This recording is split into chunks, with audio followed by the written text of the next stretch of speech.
Have you ever watched a father call his own daughter worthless at a family dinner? That's exactly what happened to me 3 days ago. In front of 20 relatives, my CEO father stood up and announced I was dead weight, a burden he'd been carrying for too long. He challenged me to survive just 1 week without the family money, without his protection, without the chamber's name. So I accepted his challenge. I placed my keys to the $3 million penthouse on the table and walked out. What Richard Chambers didn't know was that I'd been documenting his crimes for months. The trust fund he'd been stealing from, the signatures he'd been forging, the $200 million he'd illegally leveraged. 36 hours later, he lost everything. If you're watching this, please subscribe and let me know where you're watching from. My name is Evelyn Chambers, and this is how I dismantled an empire with the truth. The Chambers Holdings headquarters occupied the top 5 floors of a Manhattan skyscraper, with my father Richard's corner office taking up half of the 40th floor. Every morning for 10 years, I'd arrive at 7 sharp, passing the original Monet in the lobby, a $12 million reminder of the family's success. As chief financial officer, I managed every number that mattered in our $2 billion real estate empire. Every acquisition, every quarterly report, every investor presentation went through my desk. But according to the organizational chart hanging in the boardroom, I had no voting rights. That privilege belonged to my brother Marcus, the executive vice president, whose actual contribution to the company consisted mainly of long lunches and golf meetings. My father would adjust his $400,000 Patek Philippe Nautilus before our morning briefings, the Swiss movement catching the light as he'd remind me that numbers are just support work, sweetheart. The real business happens on the golf course. I'd nod, return to my office, and continue managing the financial infrastructure that kept his empire standing. The irony wasn't lost on me. I held a CPA license and a master's in finance from Columbia, credentials I'd earned through scholarships and 70-hour weeks. Meanwhile, Marcus's Wharton MBA, fully funded by father, hung prominently in his office next to photos from his fraternity days.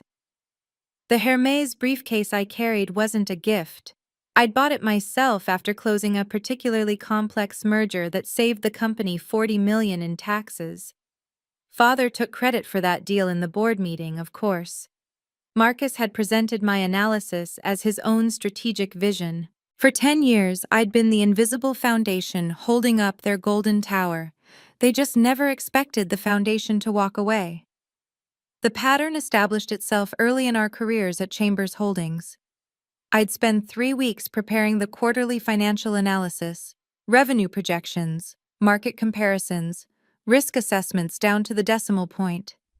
Marcus would spend 3 minutes presenting it to the board as his own work, stumbling over terminology he didn't understand, while our father beamed with pride. "Marcus is the future of this company," Richard would announce at every opportunity, his hand on my brother's shoulder during investor dinners. The same dinners where I'd sit quietly, feeding Marcus statistics through text messages under the table when board members asked specific questions. Last quarter was particularly memorable. Marcus had developed a new investment strategy that would expand our portfolio into emerging markets. The 70-page presentation was mine, including the financial models that took 2 weeks to perfect. When Harold Morrison, our board chairman, asked about the risk mitigation protocols, Marcus froze. I watched him fumble for 15 seconds before smoothly interjecting with a clarification that saved the presentation. Richard's response? "Excellent recovery, son. Evelyn, make sure you support your brother better next time." The Wharton MBA that Richard loved to mention cost $300,000. My Columbia degree, earned at night while working full-time, cost me nothing thanks to academic scholarships. Guess which one hung in the executive conference room's wall of achievement? The most painful part wasn't the lack of recognition. It was watching Marcus believe his own myth, genuinely thinking his 2-hour workdays and liquid lunches constituted executive leadership. He'd inherited our father's jawline and confidence. I'd inherited our grandmother's sharp mind and, as I'd soon discover, her foresight.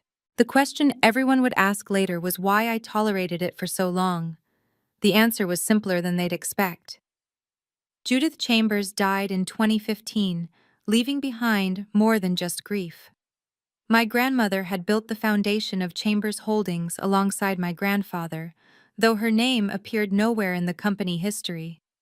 Before marrying into the family, she'd been a corporate lawyer, a detail my father preferred to forget. The funeral was elaborate, as expected.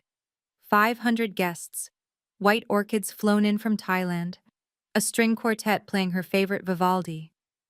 But afterward, in the lawyer's office, the real Judith emerged through her will. She'd left a $500 million trust, divided among her 3 grandchildren, with Richard appointed as primary trustee. Your grandmother always believed in proper documentation, the estate lawyer had said, sliding copies across the mahogany table. Richard barely glanced at them before signing. Marcus was checking his phone, but I read every line, just as grandmother had taught me during our Sunday afternoon teas. Always keep your own copies, dear, she'd told me once. Her fingers wrapped around bone china, her eyes sharp despite her 80 years. Power isn't in titles or corner offices, it's in the fine print that nobody bothers to read. I'd smiled then, thinking it was just grandmother's way of encouraging her bookish granddaughter. That afternoon in the lawyer's office, I requested a complete copy of the trust documents. Richard laughed. What for? You don't trust your own father? The secretary made the copies anyway. I filed them in a safety deposit box at First National Bank, the same branch where grandmother had kept her own papers. It seemed sentimental at the time, keeping documents I'd probably never need in the same bank she'd used. 7 years later, those 40 pages would become the most valuable inheritance she'd left me. But first, I had to discover what my father had done. The fourth quarter board meeting should have been routine. 15 directors gathered around the polished conference table, Montblanc pens poised over Italian leather portfolios. I'd identified a $50 million discrepancy in Marcus's division, money hemorrhaging through shell companies he'd approved without proper vetting. There's a significant issue with the Riverside development, I began, pulling up the spreadsheets on the presentation screen. The numbers told a clear story of negligence and possible fraud. Richard cut me off mid-sentence. Don't overthink things, sweetheart. Marcus has already addressed those concerns privately. Marcus hadn't addressed anything. He hadn't even known about the discrepancy until I'd mentioned it. But he nodded sagely, playing the part of the competent executive while I stood there with 40 pages of evidence that would never be seen. Perhaps we should let the men handle the strategic decisions, Richard added, earning a few uncomfortable chuckles from the older board members. Evelyn tends to get lost in the details. Harold Morrison, our board chairman, frowned but said nothing. His eyes met mine briefly, a flash of something that might have been sympathy or disappointment. The other directors shifted in their seats, studying their portfolios with sudden intensity. I returned to my seat, my face carefully neutral while inside, something fundamental shifted. After the meeting, Harold approached me by the elevator. That discrepancy, he said quietly. Is it as serious as you indicated? More serious than you know, I replied. He handed me his business card, his personal cell written on the back. Document everything, he said, then walked away. That night, I began a forensic audit of our entire financial structure. What I found in the family trust accounts made the $50 million discrepancy look like a rounding error. External auditors were coming in 3 weeks. As CFO, I needed to prepare all financial documents, including the family trust accounts that Richard usually handled personally. He was in Aspen for a business retreat that looked suspiciously like a ski vacation, so the files landed on my desk. The first red flag appeared on page 12, a $200 million loan with the trust listed as collateral. That was illegal. Trust assets couldn't be used for personal guarantees under the terms grandmother had established. I kept reading, my coffee growing cold as each page revealed another violation. Richard had been using the trust like his personal piggy bank. Business loans, real estate speculation, even a yacht purchase in the Caymans, all backed by money that wasn't his to leverage. But the worst discovery came in the transfer documents from 6 months ago. Marcus's signature authorized moving $50 million from the trust to an investment opportunity that turned out to be a casino development in Atlantic City. Except Marcus's signature was wrong. I knew my brother's handwriting. We'd shared enough forged hall passes in high school. This wasn't even close. I photocopied everything. Then I photographed the copies. Then I uploaded encrypted files to 3 different cloud services. My hands shook as I organized the evidence into a timeline. 5 years of systematic fraud, forgery, and fiduciary breach. That's when I remembered grandmother's safety deposit box. She'd added me as a signatory the year before she died, saying she wanted someone responsible to have access. I'd never opened it, respecting her privacy even after her death. But now, sitting in my office surrounded by evidence of my father's betrayal, I heard her voice clearly. For when you need it most. Tomorrow was the family dynasty dinner. The timing felt like fate. The private dining room at Le Bernardin had been reserved for the Chambers family quarterly dinner. 20 relatives gathered around the table, crystal baccarat glasses catching the candlelight as Richard stood for his traditional toast. To the future of the Chambers empire, he began, his voice carrying that CEO authority that made board members lean forward. And to announce that Marcus will be promoted to president, effective Monday. The Wagyu beef course sat untouched on my plate as relatives applauded. Marcus grinned, accepting congratulations, while our cousins whispered their surprise. I hadn't been consulted.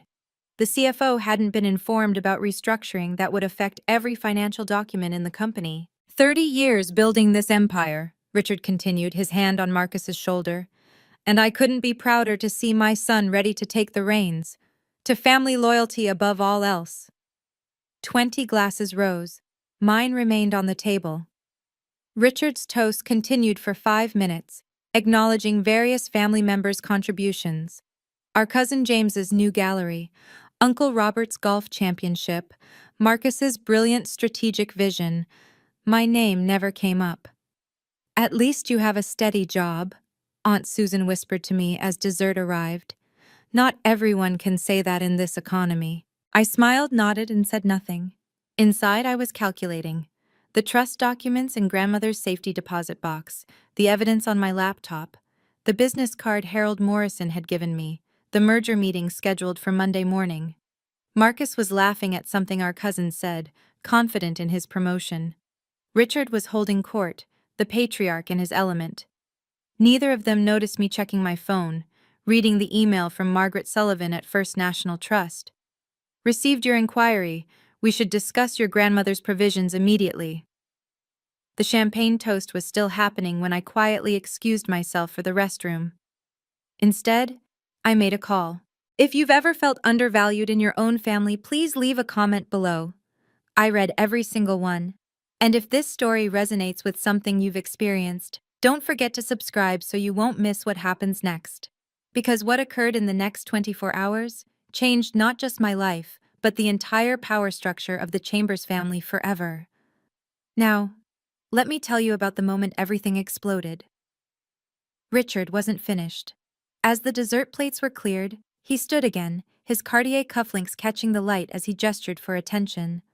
The room quieted, sensing something significant coming. You know, building an empire requires difficult decisions, he began, his eyes finding mine across the table. Sometimes that means carrying dead weight for the sake of family harmony. My fingers found my grandmother's pearl necklace, the one thing of hers I wore every day. But there comes a time when even family needs to prove their worth. He was looking directly at me now. Evelyn here thinks she's indispensable, thinks her little spreadsheets and reports are what keep this company running. Marcus laughed, actually laughed. Several cousins shifted uncomfortably in their seats. I'll tell you what real value looks like, Richard continued. It's relationships, vision, the ability to close deals on a golf course, not hide behind a calculator. Everything you have, he pointed at me, I gave you. That job, that apartment, That life you live, all of it exists because I allow it. 20 pairs of eyes turned to me. Someone was recording on their phone, probably Cousin Jennifer, who live-streamed everything to her Instagram. So, here's my challenge, daughter. You think you're so capable? So independent? Go ahead, walk away. Prove you can survive 1 week without the Chamber's name, without the family money, without my protection. His smile was cold. I guarantee you'll come crawling back within 3 days, begging for your little desk job. The room held its breath. Even the waitstaff had frozen by the door. I stood slowly, reached into my purse, and pulled out my keys. The penthouse, the Mercedes, the office. Each one made a distinct sound as I placed them on the marble table. You're right, Father. I should test that theory. The Hermes keychain made a small clink against the Carrara marble. That was the only sound in the room. I removed each key methodically. The penthouse on the Upper East Side, $3 million of glass and marble that had never felt like home. The Mercedes S-Class in the garage, a birthday gift that came with strings. The executive elevator fob, the private parking pass. Finally, my Chambers Holdings employee badge, the photo showing a younger, more hopeful version of myself. You're right about one thing, Father, I said, my voice steady as a quarterly earnings call. Everything I have, you gave me. So here, take it all back. Marcus's mouth hung open. Aunt Susan dropped her dessert spoon. Someone, I think it was Cousin Jennifer, gasped audibly. Her phone was definitely recording, and I noticed she'd switched to FaceTime. The face on her screen looked like Harold Morrison. Richard's face had gone from smug to confused. This wasn't the reaction he'd expected. I was supposed to cry, to plead, to apologize for whatever imagined slight had triggered his display of dominance.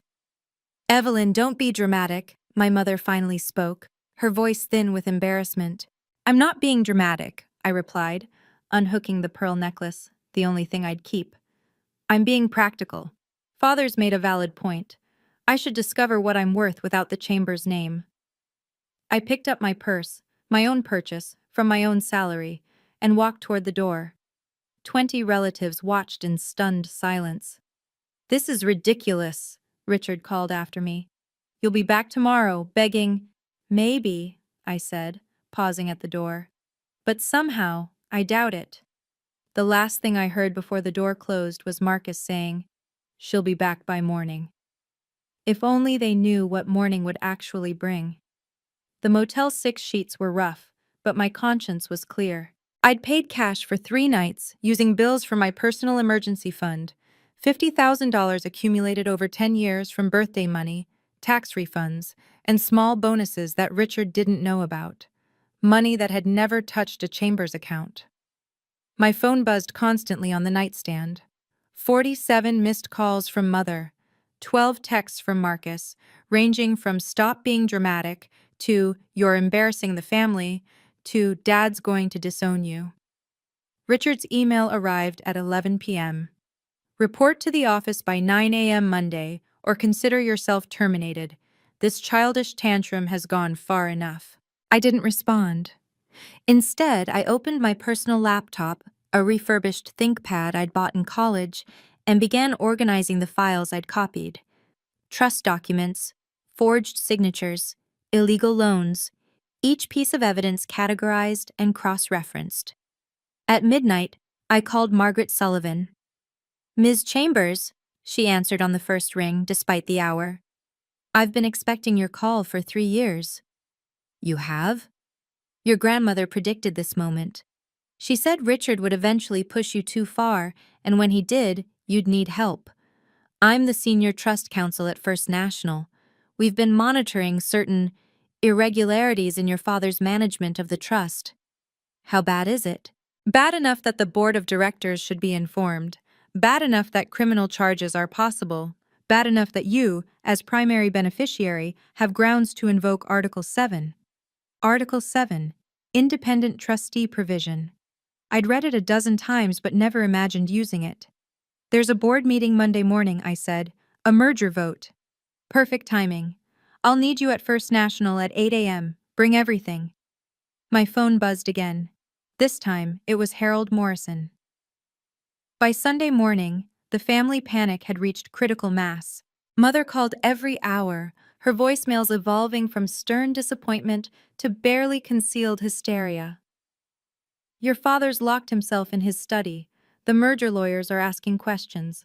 Please, Evelyn, just come home and apologize. Marcus sent a photo of my empty office with the caption, "Hope you enjoyed your tantrum, already moving my stuff in." But the most interesting messages came from unexpected sources. Harold Morrison texted twice. Richard claims you've had a breakdown. The board needs assurance before Monday's merger vote. Please confirm your status. 3 board members reached out privately. Jennifer's live stream of the dinner had made rounds, not publicly, but within the company's inner circle. The optics were terrible. A CEO bullying his own CFO daughter until she literally walked out. Then came the call that changed everything. "Ms. Chambers?" The voice was nervous, young. "This is Bradley from IT.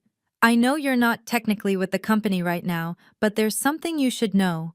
Your father asked me to delete all your access to the trust files, but, the thing is, you created backups he doesn't know about. On the subsidiary servers. Should I delete those too?" I sat up straighter on the motel bed. "Bradley, do you remember what I told you when I hired you? Always follow proper documentation protocols." Exactly. So what does protocol say about deletion requests? They need to be in writing, with board approval for anything involving trust documents. Then you have your answer. After we hung up, I smiled for the first time in days. Richard's panic was making him sloppy. Trying to delete evidence was obstruction. Margaret Sullivan would be very interested in that information. But the real panic wouldn't start until tomorrow morning. First National Bank's safety deposit box vault felt like a sanctuary. Margaret Sullivan waited as I turned the key grandmother had given me 7 years ago. Inside, along with some jewelry and old photographs, was a manila envelope marked "For Evelyn, when the time comes." The letter inside was dated 6 months before her death. "My dearest Evelyn, if you're reading this, Richard has finally shown his true nature. I've watched him dismiss your intelligence while stealing your work. I've seen Marcus receive credit for your accomplishments. I stayed silent, hoping Richard would change. He won't. The trust I created has protections Richard doesn't understand because he never read past the signature page. Article 7, Section 3. Any trustee who uses trust assets for personal gain shall immediately forfeit all management rights. The primary beneficiary, that's you, dear, with 40% stake, can invoke independent oversight. Richard thinks the trust is his to control. He's wrong, I made sure of that." Beneath the letter were original documents from 2015, including one Richard had never seen, a codicil naming me as primary beneficiary with override authority in case of fiduciary breach. Grandmother's lawyer had notarized it separately, keeping it from Richard's knowledge. Margaret examined each document carefully. "Your grandmother was brilliant.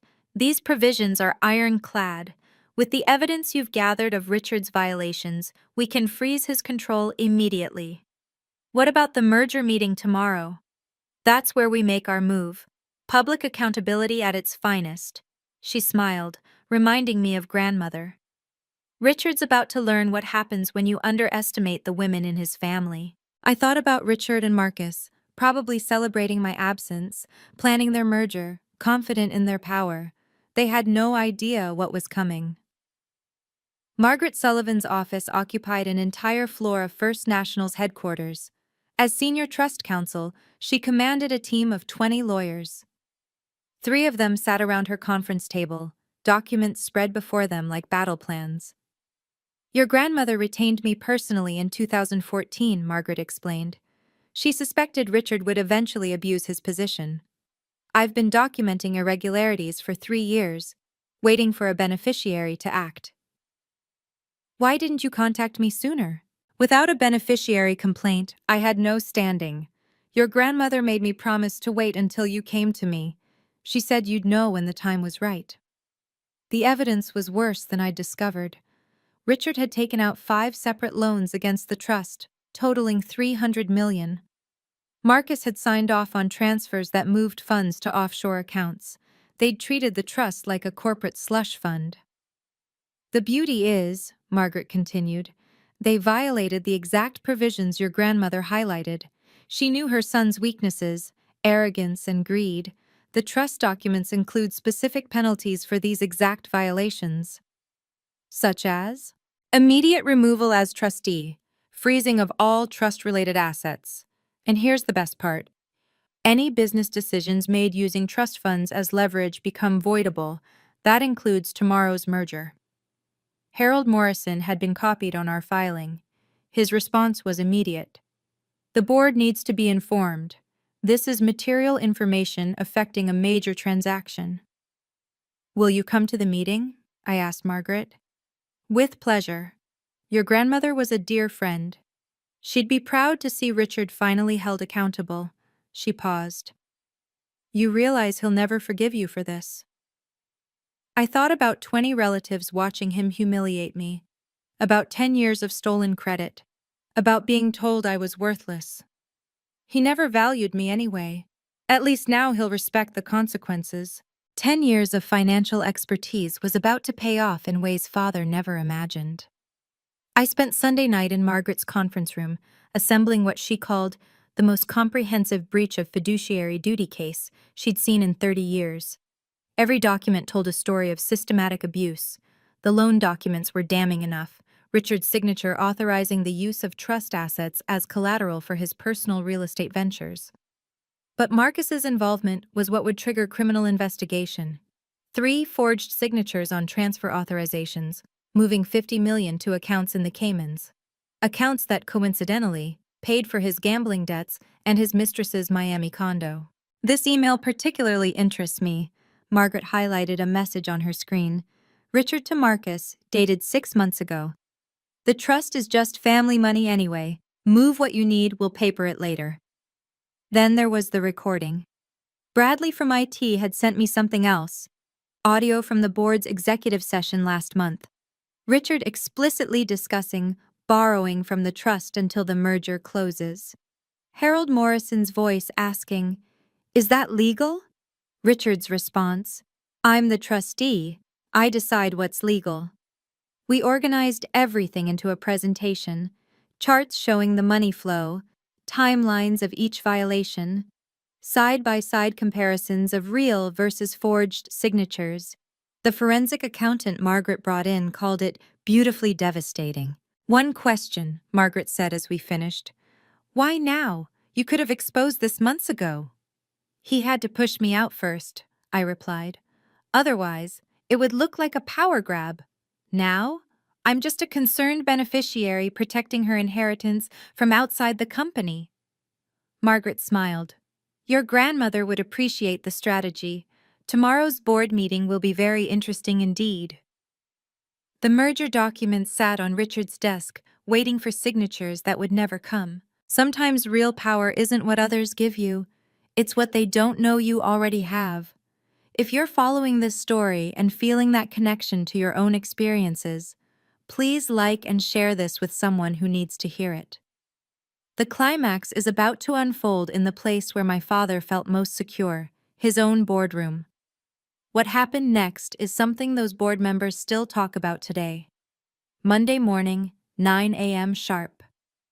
The Chambers Holdings boardroom had never felt more electric. 15 board members filed in, their Italian suits and Rolex watches a uniform of power. The Phoenix development team occupied one side of the mahogany table, their lawyers reviewing the $500 million merger documents one final time. Richard entered like a conquering emperor, Marcus flanking him with practiced arrogance. They'd dressed for victory, Richard in his lucky Armani suit, the one he wore for every major deal. Marcus sporting new Cartier cufflinks, probably purchased with trust funds. "Gentlemen," Richard began, not acknowledging the 3 women board members. "Today we make history. This merger will cement Chambers Holdings as the largest private real estate empire on the East Coast." Harold Morrison presided from the head of the table, his expression unreadable. Before we proceed, Richard, the board has concerns about your CFO's absence. This is highly irregular for a transaction of this magnitude. Richard's jaw tightened. My daughter has taken a personal leave. Marcus has assumed her responsibilities. Your daughter, who is also your CFO, Harold clarified, who walked out of a family dinner after you publicly challenged her competence. Yes, we've all seen the video. Nervous glances around the table. Jennifer's live stream had done its work. That's a family matter, Richard said dismissively. Shall we proceed with the signing? Harold's phone buzzed. He glanced at it, and his eyebrows rose. Actually, we have visitors. The boardroom doors opened. Margaret Sullivan entered first, followed by two First National representatives in severe black suits. The temperature in the room seemed to drop 10 degrees. Richard's face went from confident to confused. What is this? We're in the middle of a private meeting, Margaret smiled. Not anymore. Mr. Chambers, you're being removed as trustee of the Judith Chambers Family Trust, effective immediately. Margaret Sullivan's voice cut through the boardroom like a blade. She placed a cease and desist order on the table, the First National seal prominent on the letterhead. This is ridiculous, Richard sputtered, his face flushing red. You can't just walk into my boardroom. Actually, we can, Margaret interrupted. When trust assets are being illegally used to secure corporate deals, we have not just the right, but the obligation to intervene. The Phoenix development lawyers were already packing their briefcases. Their lead counsel whispered urgently to their CEO. The merger was evaporating before Richard's eyes. I'll have your license, Richard threatened, standing now, his hands flat on the table. This is harassment. It's a lawful intervention based on documented fiduciary breach, Margaret continued calmly. Gentlemen, ladies, I'm afraid this merger cannot proceed. The assets Mr. Chambers pledged as collateral are encumbered by trust provisions he violated. Marcus finally found his voice. You can't prove anything. Margaret smiled. Oh, but we can. Harold Morrison hadn't moved, hadn't spoken, but his eyes were fixed on Margaret with laser focus. Ms. Sullivan, these are serious allegations. I assume you have evidence? Extensive evidence, Mr. Morrison. Would you like to see it? The board members exchanged glances. One of them, Sandra Chen, who'd always been skeptical of Richard's methods, spoke up. I think we need to see this evidence immediately. Richard's confident facade was cracking. This is a setup. Where's this coming from? Who filed this complaint? Margaret's smile widened. The primary beneficiary of the trust, of course. She'll be joining us momentarily. The door opened again. Margaret's team transformed the boardroom into a courtroom. The main screen lit up with documents, each one more damning than the last. Exhibit A, Margaret announced, her voice carrying the authority of 30 years in trust law. Loan documents from Atlantic Partners, $200 million, with the family trust listed as collateral. This violates Article 7 of the trust agreement. The board members leaned forward. Several pulled out phones, likely alerting their own lawyers. Exhibit B, transfer authorizations moving $50 million to offshore accounts. The screen showed Marcus's signature, then a forensic analysis. Notice the pressure points and stroke patterns. Our handwriting expert confirms these are forgeries. Marcus's face went white. Exhibit C, an email chain between Richard and Marcus Chambers. She read aloud. The trust is just family money anyway. Move what you need. Sandra Smith gasped. Another board member muttered something about securities fraud. And finally, Margaret clicked to the last slide. A recorded conversation from last month's executive session. Richard's voice filled the room. I'm the trustee. I decide what's legal. Harold Morrison's voice responded on the recording. Is that legal? The real Harold, sitting at the head of the table, stood slowly. Richard, this is beyond unacceptable. This is criminal. The Phoenix development team was already at the door. Their CEO turned back. This deal is dead, and Mr. Chambers, expect to hear from our legal team about the due diligence fraud.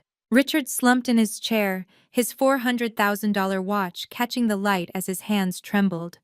Who filed this complaint? Who did this? Margaret glanced at the door. Why don't you ask her yourself? I entered the boardroom wearing my own suit. Not a Chambers Holdings purchase, but one I'd bought with my first bonus from a consulting project in college. Professional, understated, powerful in its simplicity. Good morning, board. Father, Marcus. The room was silent except for the hum of the air conditioning. 15 board members stared at me with expressions ranging from shock to what might have been admiration. Evelyn, Richard's voice cracked, what have you done? My fiduciary duty, I replied, taking a seat at the table, not in my usual corner spot, but in the center, directly across from him. As primary beneficiary of the Judith Chambers Trust, holding 40% of the family assets, I discovered systematic violations during a routine review. You're not even an employee anymore, Marcus protested.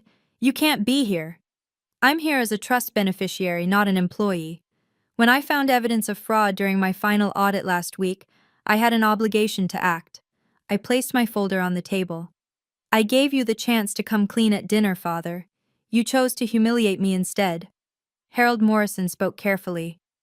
Ms. Chambers, are you saying you discovered this after you left the company? I discovered irregularities before, but I couldn't act while employed without it appearing as a conflict of interest.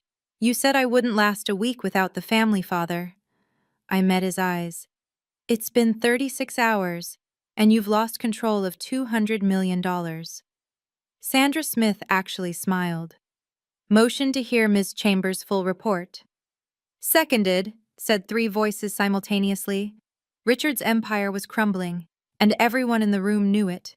The foundation he'd scorned had just brought down his entire house.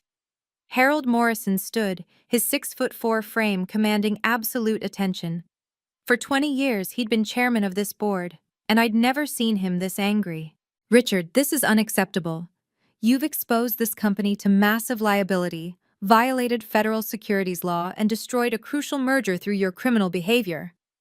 Harold, you don't understand. I understand perfectly. Harold's voice could have frozen water. You've been using company assets as your personal bank account. You've allowed your son to commit forgery. You've breached every fiduciary duty we entrusted you with. He turned to the board. I call for an immediate vote of no confidence in Richard Chambers as CEO. You can't do this! Richard stood, his face purple with rage. I built this company. With your wife's family money and your daughter's financial expertise, Sandra Smith interjected. We've all known for years that Evelyn was the real brains behind your success. We just lacked the courage to say it. The vote was called. One by one, hands raised, 13 for removal. Only Richard and Marcus voted against, and Marcus's vote didn't even count since he wasn't a board member. Furthermore, Harold continued, I move to appoint Evelyn Chambers as interim CFO with full voting rights, effective immediately. Seconded, Sandra said instantly. This vote was unanimous, even Richard abstaining in defeated silence. Harold turned to me. Ms. Chambers, we owe you an apology. We should have acted when we saw how you were being treated. Your grandmother would be proud of your courage. I don't need apologies, I replied. I need governance reform, starting with independent oversight of all trust-related transactions. Whatever you need, Harold said. Then, looking at Richard, you have 24 hours to clear your office. Marcus tried to salvage something from the wreckage. This is insane! She's destroying our family over petty jealousy. Mr. Chambers, Jr., Margaret Sullivan interrupted, I'd be very careful about what you say next. Forgery is a felony. I didn't forge anything. Margaret pulled out another document. Really? Then perhaps you can explain these personal loans totaling $5 million, all secured with forged trust documents? The room went silent. Even Richard stared at his son in shock. Marcus, Richard whispered, what did you do? They were investments. Marcus's golden boy facade cracked completely. The casino development was supposed to triple our money. Casino? Richard's voice rose. You used trust funds for gambling? It was a sure thing. My contact said. The boardroom door opened. A woman entered. Marcus's wife, Stephanie, her face carved from stone. Behind her stood a process server. Marcus Chambers? The server stepped forward. You're being served. Stephanie's voice was ice. Divorce papers. My lawyer will be in touch about the hidden debts. 5 million in gambling losses, Marcus? The affairs were bad enough, but stealing from your grandmother's trust? She looked at me. Evelyn, thank you for sending me the evidence. I had no idea how deep this went. Marcus looked between his wife and me, realization dawning. You knew about everything. I'm a forensic accountant, Marcus. Did you really think I wouldn't notice $5 million disappearing? I documented everything. Stephanie deserved the truth. Mr. Chambers Jr., Harold Morrison's voice was final. You're terminated for cause, effective immediately. Security will escort you out. 2 security guards appeared at the door. The Golden Sun's reign was over. The legal dominoes fell quickly once the board took action. The SEC will be very interested in these findings, Margaret announced, her team already preparing filing documents. Securities fraud, breach of fiduciary duty, forgery, we're looking at both civil and criminal penalties. Richard slumped further in his chair with each pronouncement. His Patek Philippe, that $400,000 symbol of success, looked like a shackle now.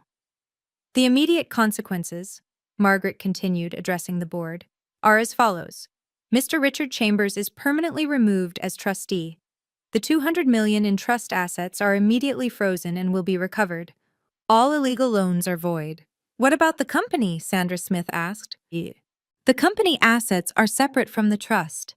However, any decisions made using trust funds as leverage are now voidable. That includes 3 property acquisitions from the last year. Harold did quick math. That's nearly 50 million in deals that need to be unwound. Additionally, I spoke up, I've identified another 50 million in recoverable assets from Marcus's unauthorized transfers. First National has already initiated recovery proceedings. And my role? Richard finally spoke, his voice hollow. The board will decide your fate regarding the company, Harold replied. But I'm recommending you be moved to a non-executive advisory role. No signing authority, no decision-making power, a figurehead, essentially. As for the trust, Margaret added, Ms. Evelyn Chambers will serve as co-trustee with First National Bank. She'll have veto power over all distributions and investments. The numbers were staggering. 200 million secured, 50 million recovered, criminal investigations pending. The empire Richard built on stolen foundations was being reconstructed with legitimate governance. One more thing, Margaret said. The district attorney's office has been notified. Criminal charges are likely. I don't want to run your empire, Father. I just want it run correctly. The boardroom had emptied except for Harold, Richard, and me. The afternoon sun slanted through the windows, illuminating the dust motes floating in the air, particles of the old regime literally unsettled. You destroyed everything, Richard said, not looking at me. No. I revealed what was already broken. You destroyed it yourself the moment you touched grandmother's trust. Harold intervened. Evelyn, the board wants to offer you the CEO position. I decline. Both men looked shocked. I'll serve as CFO with voting rights and trust oversight, but I'm also launching my own consulting firm, corporate governance and financial forensics. My first client will be any Chambers Holdings employee who is afraid to speak up about irregularities. You're abandoning the company? Harold asked.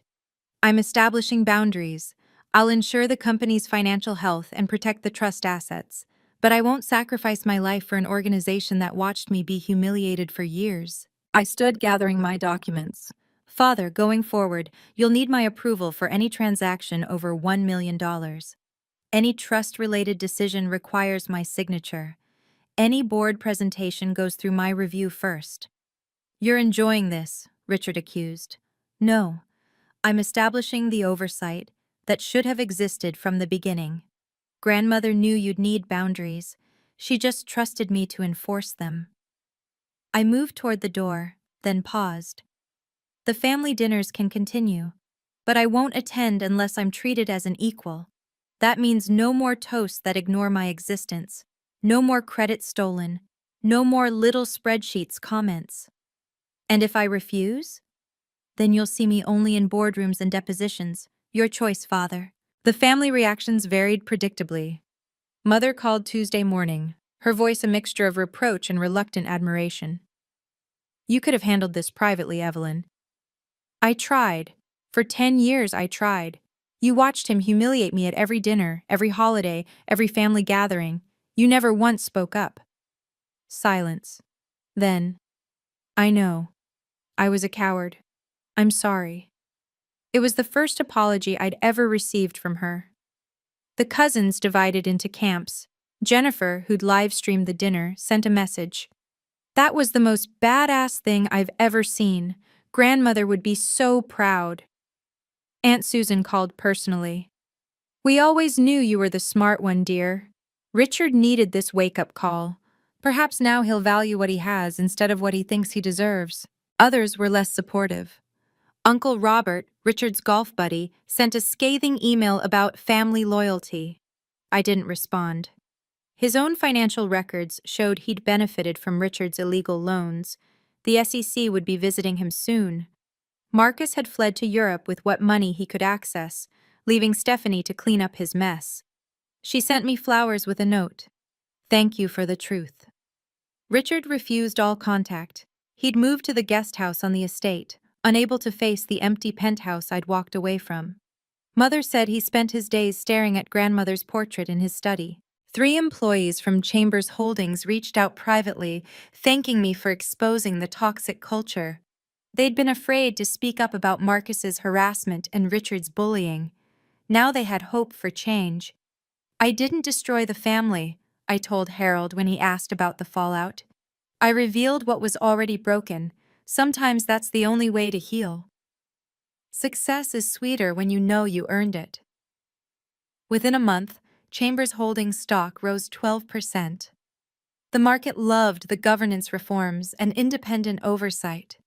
Investors who'd been wary of Richard's autocratic style came flooding back. 3 Fortune 500 companies approached me with CFO offers. I declined them all. Instead, I launched Chambers Consulting, not using the family name for leverage, but reclaiming it on my own terms. My specialty: helping family businesses establish proper governance before they imploded. My first paying client wasn't a corporation, but a 32-year-old woman whose father ran a manufacturing empire. She'd called after reading about the Chambers Holdings scandal in the Wall Street Journal. I'm living your story, she said. Help me avoid your ending. I moved into a 2-bedroom apartment in Tribeca, modest by Chambers standards but purchased entirely with my own money. No trust funds, no family gifts. The view wasn't as spectacular as the penthouse, but the freedom was priceless. Every Thursday, I mentored young women in finance at Columbia, my alma mater. The program grew from 5 students to 50 within 2 months. They called themselves the Grandmothers Club after I shared Judith's story. The consulting firm's second client was Chambers Holdings itself. Harold hired me to conduct a full governance review. The irony wasn't lost on anyone. The company now paying market rate for expertise they'd gotten free for a decade. Richard attended the first presentation. He sat in the back, silent, his Patek Philippe notably absent. When I outlined the new oversight structure, he simply nodded. After the meeting, he left a note on my desk. Your grandmother would be proud. It was the closest to an apology I'd ever get. It was enough. 6 months later, I found one last letter from grandmother in the safety deposit box, hidden beneath the legal documents. It was sealed, marked, "Open only after you've won." My dearest Evelyn, if you're reading this, you've done what I could never do. Stood up to Richard with evidence he couldn't deny. I knew this day would come. Richard inherited his father's ambition, but not his integrity. Marcus inherited Richard's arrogance, but not his intelligence. You inherited my patience and my fury. I structured the trust knowing Richard would violate it. The provisions weren't to protect the money from outsiders, but from him. You were always the true heir to this empire, not because of blood or favoritism, but because you understand that power without accountability is just tyranny with a bank account. Your father will never fully forgive you, but one day he might understand. He confused fear for respect, obedience for loyalty. You've shown him the difference. The family needed saving from itself, and only someone who'd been dismissed and diminished could see clearly enough to do it. Remember, power isn't about control, it's about accountability. Documents matter more than words, and family doesn't mean accepting abuse. All my love, grandmother. I keep that letter framed in my office, next to my CPA license and the photo from the board meeting where everything changed. Clients often ask about it. I tell them it's a reminder that the greatest inheritance isn't money or property. It's the courage to demand what you deserve. The Chamber's empire still stands, stronger now with proper governance. Richard remains chairman emeritus, a title without teeth. Marcus sends postcards from Europe, never apologies. Mother and I have lunch monthly, building something new from honesty. And me? I'm exactly where I plan to be, just not how I expected to get here. If this story resonated with you, please subscribe and share it with someone who needs to hear that they're not alone in their struggle for respect. I share more stories about setting professional boundaries and standing up to toxic family dynamics every week. Comment below with your own experience. Sometimes knowing others have walked this path makes all the difference. Thank you for listening to my story. Remember, your worth isn't determined by those who refuse to see it.